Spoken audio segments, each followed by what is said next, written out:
Hello, Eagles. Hope everyone is well. It's Mother Eagle here, and I just wanted to give a little of my story on how I stumbled across my gifts. It's so funny because it's not something I went out looking for. It's more like something that was revealed to me in a process. And the reason I'm telling you my story is to encourage you, because you may be in any stage of this, or your gift may have already been revealed, and it just needs attention. So I started off as a very, very shy girl, and I could not have a proper conversation whatsoever. So my nickname in school was always Shy for the longest time. And then almost, I would say 9 years ago, I started to have this itch to do something different, and I joined a business group at my church.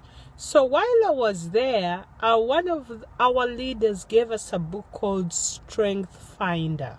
So when I took the book, it had a quiz in there, and as I did the quiz, it showed me my top 5 strengths. Actually, I encourage you to get that book. It will be good for you if you're still looking for your purpose and just trying to understand yourself.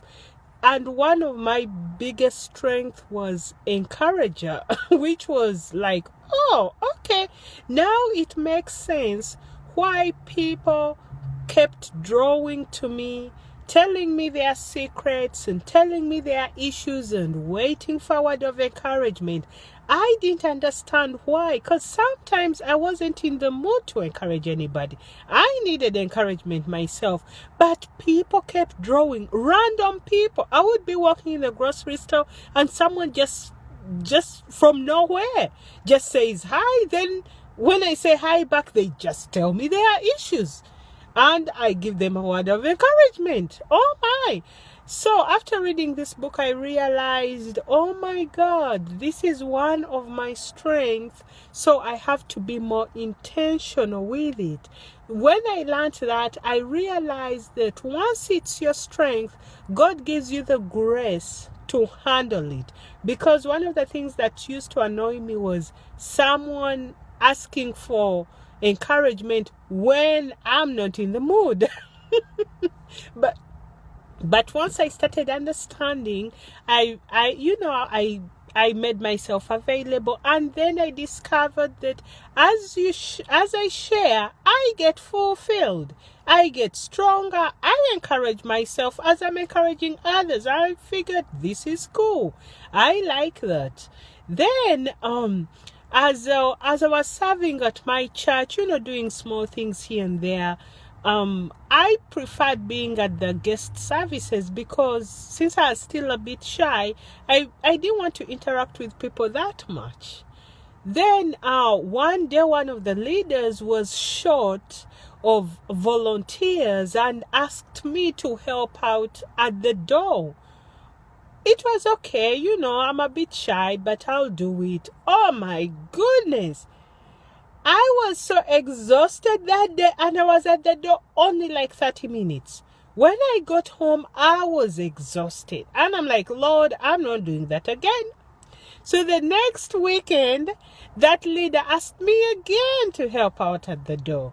Oh, the same exhaustion happened. So when I was home, I had to start thinking. I was like, Lord, why? How come I got so tired? I was just there for 30 minutes just saying hi to people. What's up with that? And then I got a revelation. I was picking up everybody's energy as they were passing by. So I had to learn to pray. I had to learn to shield myself from picking up everybody's energy. So my level of empathy was so high that If someone passed by me when they are sad, I got sad. If they passed by me when they are happy, I got happy. So it was an emotional roller coaster. But then I discovered, oh my God, I can get so emotional and quickly attached. So I had to shield myself with prayer mostly. And then through that process, I started opening up, that I realized I enjoyed hanging with people. I loved being around people. Though I would get a bit exhausted, I still loved it so much. Then after a few months, another leader asked me to lead a group of the guest services. And I'm thinking, this is not good. I don't talk in public and I'm not going to be leading nobody. I remember her and her husband gave me 1 week to think about it. So I'm driving home. I'm thinking, oh God, why did they ask me?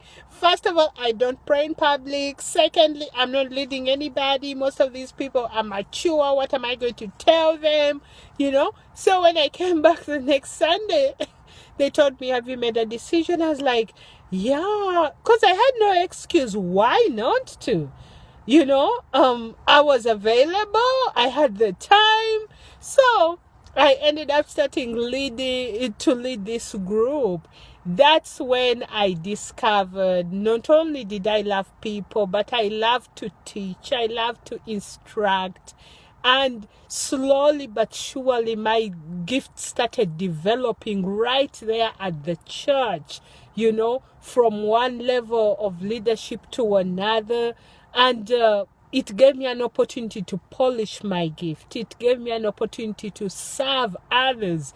It gave me an opportunity to hone in to what I do best and be able to serve it freely. So I guess my encouragement to you is look at what you do with ease and then find a way to serve, whether it's at your church or a volunteer organization, wherever it is, because those places give you an opportunity to sharpen and clean up your gift and develop it to the maximum capacity.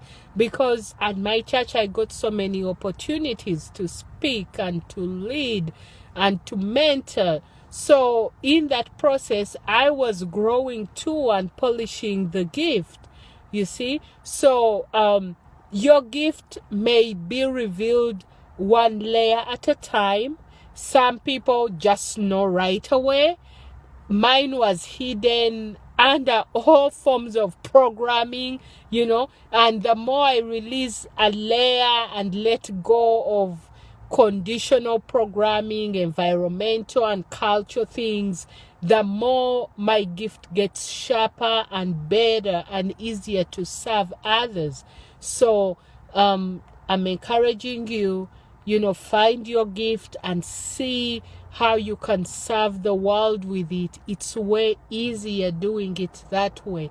Well, this is Mother Eagle, just sharing how I discovered my gift, and I know there is more. This is just the beginning. I love you guys. Talk to you soon. Bye.